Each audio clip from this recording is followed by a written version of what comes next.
السلام علیکم ورحمۃ اللہ وبرکاتہ۔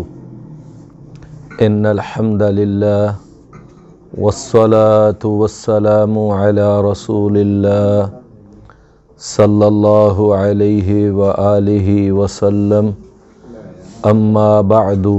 سیدنا ابو ہریرہ رضی اللہ عنہ بیان کرتے ہیں کہ رسول اکرم نبی رحمت، پیغمبر جہاد، رسول الثقلین، سید الکونین، امام الحرمین الشریفین، امام اعظم، قائد اعظم، مرشد اعظم جناب محمد الرسول اللہ صلی اللہ علیہ وسلم نے ارشاد فرمایا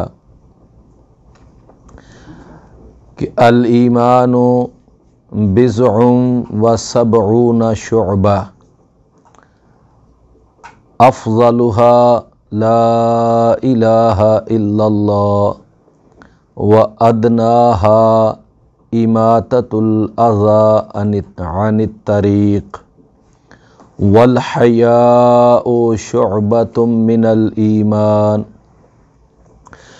رسول اکرم صلی اللہ علیہ وسلم نے فرمایا کہ ایمان کے 70 سے کچھ اوپر شعبے ہیں، ایمان کی 70 سے کچھ اوپر شاخیں ہیں، ان میں سے جو سب سے افضل شاخ ہے وہ ہے لا الہ الا اللہ، کہ اللہ کے سوا اور کوئی عبادت کے لائق نہیں، اس بات کا اعتراف کرنا، اس کا اقرار کرنا، یہ ایمان کا سب سے افضل اور سب سے اعلیٰ شعبہ ہے۔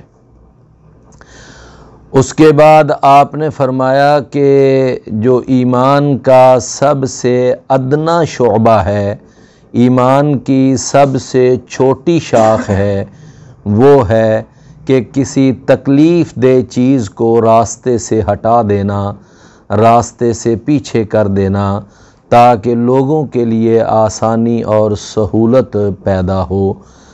فرمایا رسول اللہ صلی اللہ علیہ وسلم نے والحیاء شعبۃ من الایمان، اور جو حیا ہے یہ بھی ایمان کا ایک بہت بڑا شعبہ ہے۔ تو یہ رسول اللہ صلی اللہ علیہ وسلم نے اس حدیث مبارکہ میں 3 باتوں کی طرف رہنمائی فرمائی کہ ایمان کی جو 70 سے اوپر شاخیں ہیں، ان میں سے سب سے افضل شاخ کون سی ہے؟ وہ ہے لا الہ الا اللہ۔ اور سب سے چھوٹی اور ادنا شاخ کون سی ہے؟ وہ ہے راستے سے تکلیف دہ چیز کو ہٹانا۔ اور اس کے بعد حیا کے بارے میں بھی ارشاد فرمایا کہ حیا بھی کوئی ایمان کا چھوٹا شعبہ نہیں، بلکہ یہ بہت بڑا شعبہ ہے۔ لہٰذا رسول اکرم صلی اللہ علیہ وسلم کی اس حدیث مبارکہ کے اندر خاص طور پر ایک بات جو قابل غور ہے، وہ آپ نے یہ بیان فرمائی کہ ایمان کے 70 سے کچھ اوپر شعبے ہیں، اور اس کے لیے لفظ کیا ہے؟ بضع وسبعون شعبہ، کہ ایمان کے 70 سے کچھ اوپر شعبے ہیں۔ یہ جو بضع کا لفظ ہے، یہ عربی زبان میں یہ استعمال ہوتا ہے 3 سے لے کر 9 کے عدد تک، یعنی اس کو بضع کہا جاتا ہے۔ رسول اللہ صلی اللہ علیہ وسلم نے خود اس کی یہ وضاحت فرمائی ہے، اور یہ اس وقت کی بات ہے کہ جب اللہ کے رسول کے زمانے میں 2 سپر طاقتیں ایک دوسرے کے خلاف وہ برسر پیکار تھیں، ایک ایرانیوں کی حکومت تھی اور ایک رومیوں کی۔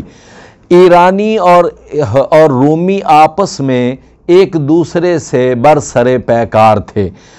رسول اللہ صلی اللہ علیہ وسلم اور صحابہ کی ہمدردیاں وہ اہل روم کے ساتھ تھیں کیونکہ وہ اہل کتاب تھے، اور ادھر مشرکین مکہ جو تھے ان کی حمایت وہ ایرانیوں کے ساتھ تھی چونکہ وہ آتش پرست تھے اور یہ بت پرست تھے۔ اتفاق ایسا ہوا کہ رسول اللہ صلی اللہ علیہ وسلم کا ابھی مکی دور ہے، اور اس دور کے اندر ہی ایرانیوں نے رومیوں کے اوپر فتح پا لی۔ اب جب فتح پائی تو اس وقت مشرکین مکہ نے بڑے شادیانے بجائے، بڑی خوشیاں منائیں، تو اس وقت اللہ نے قرآن میں آیت اتار دی سورہ الروم کے اندر، فرمایا غلبت الروم، روم جو ہے یہ مغلوب کر دیا گیا ہے، فی ادنی الارض، قریب کی سرزمین میں، وَهُمْ مِنْ بَعْدِ غَلَبِهِمْ سَيَغْلِبُونَ، اور وہ اپنے اس مغلوب ہونے کے بعد ان قریب پھر غالب آئیں گے۔ اور آگے اللہ نے فرمایا فی بضع سنین، چند ہی سالوں میں۔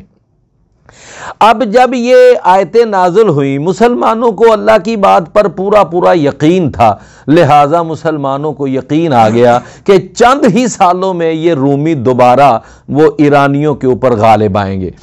یہاں تک کہ ابو بکر صدیق رضی اللہ عنہ ایک دفعہ ابو جہل سے ملے تو ابو جہل نے ان سے کہہ دیا کہ اب کبھی بھی یہ رومی دوبارہ غالب نہیں آ سکتے، لیکن جناب ابو بکر فرمانے لگے کہ 5 سال تک جو ہے نا رومی دوبارہ غالب آ جائیں گے، تو میرے ساتھ شرط لگانا چاہتا ہے تو شرط لگا لے۔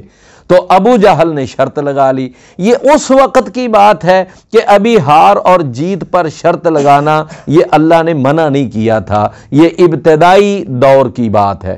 تو بہرحال رسول اللہ صلی اللہ علیہ وسلم آئے اور اللہ کے رسول کے پاس ابو بکر صدیق آئے کہ میں نے تو اللہ کے رسول شرط لگا لی ہے، تو آپ نے فرمایا تو نے 5 سال کی شرط نہیں لگانی تھی، اس کے اندر اضافہ کر لے کہ 3 سال سے لے کر 9 سال کے اندر اندر یہ غالب آ جائیں گے۔ لہٰذا جس وقت انہوں نے دوبارہ ملاقات کی، ابو جہل نے کہا کوئی بات نہیں، آپ اس شرط کو بڑھا سکتے ہیں، مدت کو بڑھا لیں۔ مدت کو بڑھا دیا گیا تو ٹھیک 7 سال کے بعد رومی ان کے اوپر غالب آ گئے۔ تو گویا کہ بضعن کا معنی ہوتا ہے 3 سے لے کر 9 تک کا عدد۔ تو اللہ تعالیٰ نے فرمایا ایمان کی 70 سے کچھ اوپر شاخیں ہیں، اور ان میں سے سب سے افضل لا الہ الا اللہ ہے، اور سب سے ادنا راستے سے تکلیف دہ چیز کو ہٹانا ہے، اور حیا بھی ایک بہت بڑا ایمان کا شعبہ ہے۔ رسول اللہ صلی اللہ علیہ وسلم نے فرمایا ایمان اور حیا دونوں اکٹھے پیدا کیے گئے ہیں، اگر ان میں سے ایک نہ ہو تو دوسرا بھی ختم ہو جاتا ہے، لہٰذا جو آدمی بے حیا ہے وہ بے ایمان بھی ہے۔ یہ رسول اللہ صلی اللہ علیہ وسلم کا فرمان ہے۔ اللہ ہمیں سمجھنے عمل کرنے کی توفیق عطا فرمائے۔ صحیح بخاری کی یہ حدیث ہے۔ وآخر دعوانا ان الحمد للہ رب العالمین۔